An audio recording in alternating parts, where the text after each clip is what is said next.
भगवान श्री कृष्ण गीता में कहते हैं, भगवान श्री कृष्ण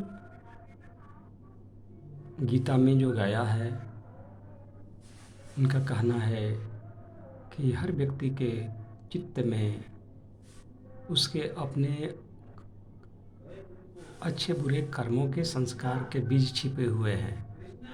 उसके अपने कर्मों का संस्कार का बीज छिपा हुआ है।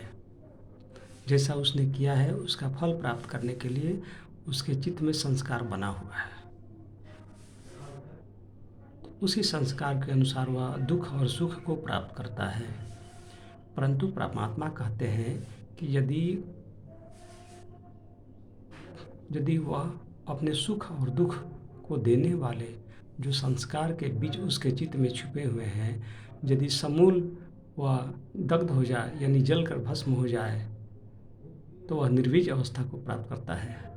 निर्वीज अवस्था जब आ जाती है अर्थात चित्त में उसके सारे भोग दिलवाने वाले जो संस्कार के जो बीज है वह समूल नाश हो जाता है, मिट जाता है, तो चित्त शुद्ध हो जाता है, खाली हो जाता है।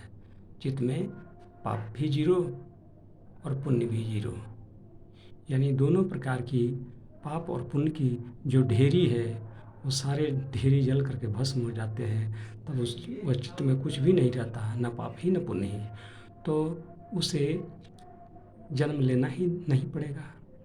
जन्म तभी होता है जब चित्त में संस्कार रहेगा, तो उस फल को भोगने के लिए उसे दुनिया में इस मृत्युलोक में आना पड़ेगा।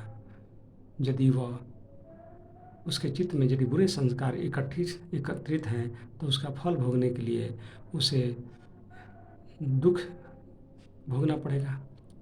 दुख का मतलब होता है उसका मन जो है जड़ बन जाता है और जड़ में वह अभाव की ज़िंदगी जीता है, क्योंकि उसकी ज्ञान शक्ति ढक जाती है।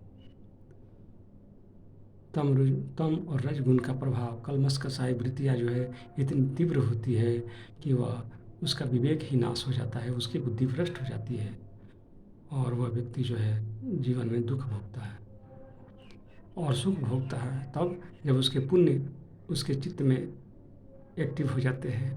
तो पुण्य संस्कार के होने से वह व्यक्ति रचनात्मक कार्य करता है और जीवन में तरक्की करता है, आगे बढ़ता है, तब वह सुख भोगता है।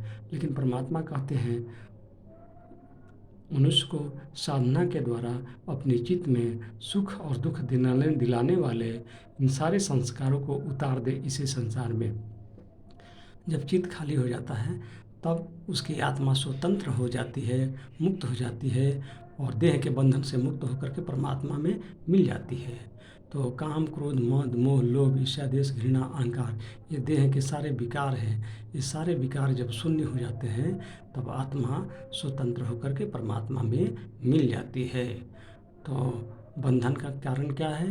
बंधन के कारण है उसकी बीज के संस्कार रूपी वृत्तियाँ। उन्हीं वृत्तियों को शून्य जब कर देता है तो उसके सारे बंधन कट जाते हैं और आत्मा को अब कोई नहीं रोक सकता। आत्मा तुरंत परमात्मा में जाके मिल जाती है। इसी को कहते हैं मुक्ति व मोक्ष की अवस्था। तो आत्मा परमात्मा में जब मिल जाती है तो परमात्मा की मन की प्राप्ति होती है। उसी मन का नाम है भूमा मन। तो वह मन पारदर्शी हो जाता है, यानी अंतर्जामित्व। पारदर्शी का मतलब भीतर की चीज़ों को देखने वाला। उसका दिव्य दृष्टि खुल जाता है, तीसरा नेत्र थर्ड आई खुल जाता है और वह व्यक्ति उस थर्ड आई के द्वारा जिस भी विषय पर दृष्टिपात करता है उस वस्तु विशेष का तात्विक ज्ञान की प्राप्ति होती है। इसलिए वैसे व्यक्ति महापुरुष को तात्विक कहते हैं या तत्वदर्शी कहते हैं या तत्वज्ञानी कहते हैं। उन्हें हम वैज्ञानिक भी कह सकते हैं, जगत गुरु भी कह सकते हैं, क्योंकि तम, रज, सत 3 प्रकार के गुणों से ऊपर उठ जाता है, वह जगत गुरु बन जाता है। इसलिए गुरु के विषय में कहा गया है, एकम नित्यम विमलमचलम सर्वधिसाक्षी भूतम भावातीतम त्रिगुण रहितम सद्गुरु तम नमामि। वह जगत गुरु तीनों गुणों से परे हो जाता है, वह गुणातीत अवस्था में रहते हैं। तो इसलिए हर मनुष्य को भगवान जैसा बता रहे हैं कि मेरे जैसा तुम लोग सभी साधना करो और मुझको इसी जीवन में प्राप्त कर लो, अपनी आत्मा की अधोगति मत करो। इसका मतलब यही है। इसलिए भगवान श्री कृष्ण भी गीता के 6 अध्याय में हर मनुष्य को साधना करने के लिए ही चरम निर्देश दिया है।